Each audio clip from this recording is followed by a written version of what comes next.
Hindi pa man sumisikat ang araw sa silangan, kailangan ko nang gumising upang mapaghandaan ang misyon na pinagkatiwala sa akin ni Sir Johnny Bonifacio. Bilang tour guide sa mundo ng dilim ay dapat handa ka sa anumang mangyari. Isa sa mga mahalaga na dapat kong ihanda ay ang aking lakas ng loob. Dito sa Samar ay hindi sadyang kilala para sa mga turista. Mang-ilan-ilan lang ang pumupunta dito, kaya dapat sa bawat pagkakataon ay dapat pagbutihin.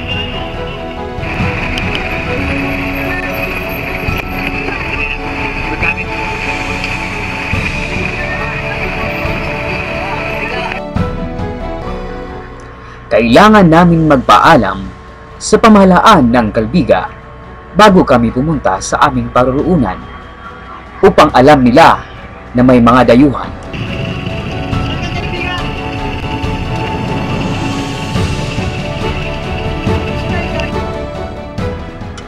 Bakas sa mga mata sa aking mga kasama ang saya at pananabik makarating sa kuweba. Hindi namin alintana ang pagod na nag-aabang sa amin papunta sa mundo sa ilalim. Bagamat makulimlim ang panahon, pagdating namin sa Barangay Panayuran, kung saan dito kami magsisimula sa paglalakad. Hindi hadlang para sa amin ang ulan, datapwat ito'y biyaya na pinagkaloob ng langit para hindi kami mainitan.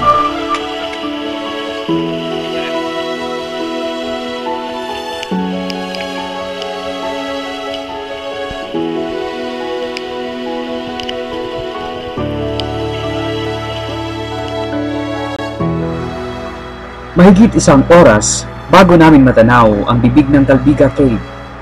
Napatunayan ng aking mga kasama na hindi lang sa larawan maganda ang kuweba.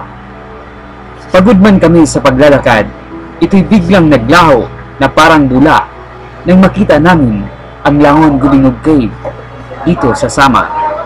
Yeah, this is Calbiga Cave. So Mark, what can you say? Wow, very nice. So this is the first time you see a big cave?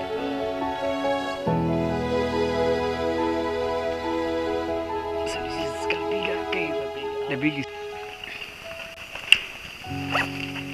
Yan, mahigit isang oras po ang paglalakbay natin simula doon sa Barangay Panayuran hanggang dito. So ngayon nandito na tayo sa entrance ng kuweba dito sa Langon Gubingog Cave. So yung part na to ay ito po yung Gubingog. So we are excited na pumasok.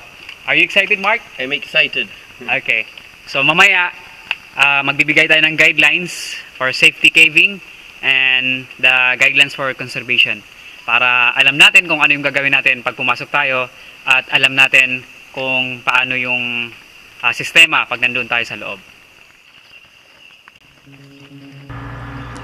Bilang tour guide, responsibilidad ko ang bawat isa. Kaya habang nagpapahinga, inihanda ko ang mga kakailanganin. Hindi madali ang ganitong trabaho. Kailangan mo ang lakas ng loob at tiwala sa sarili, at higit sa lahat, tiwala sa Diyos.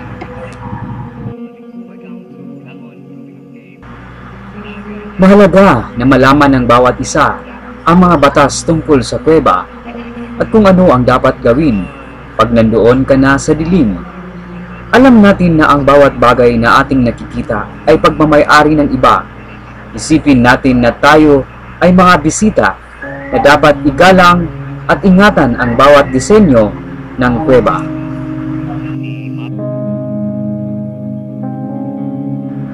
Sa aming pagpasok, iniwan ko ang kaba at sinimulan ko maging matatag.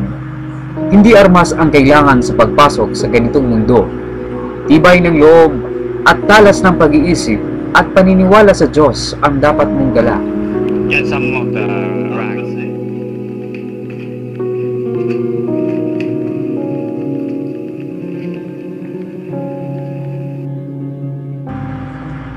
Upang maiwasan ang disgrasya sa ganitong gawain ay kailangan pasensyoso ang bawat isa. Hindi kailangan magmadali. at hindi rin kailangan maging mayabang. Marami na ang nangyari na hindi maganda sa bawat larangan ng sports at kung ano-ano pa. Dahilan ay hindi natin minsan sinusunod ang simpleng paalala.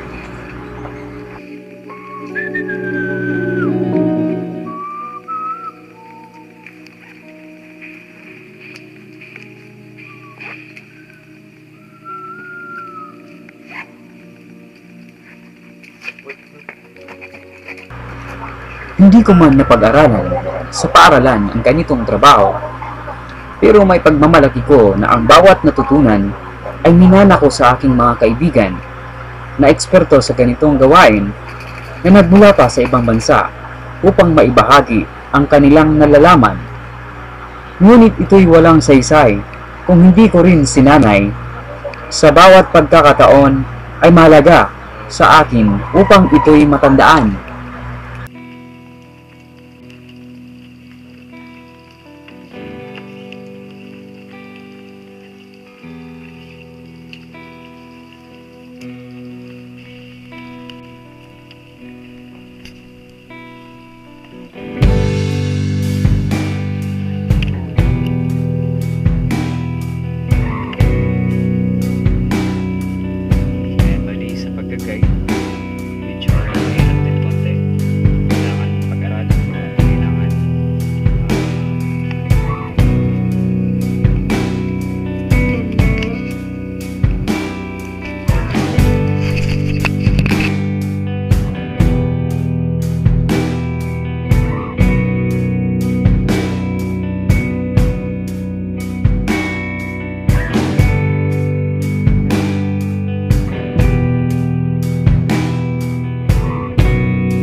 Yeah, it's okay. Go here.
Matapos mamangha sa aming nakita at matapos naming lakbayin ang mga pagsubok sa loob ng madilim at bangin dito sa Langon Dibingog Cave, masaya kaming lalabas at sasabihin sa buong mundo na mayroong nakatago na kayamanan ang kalikasan. Dapat nating pag-ingatan upang makita at maabutan ng susunod na henerasyon.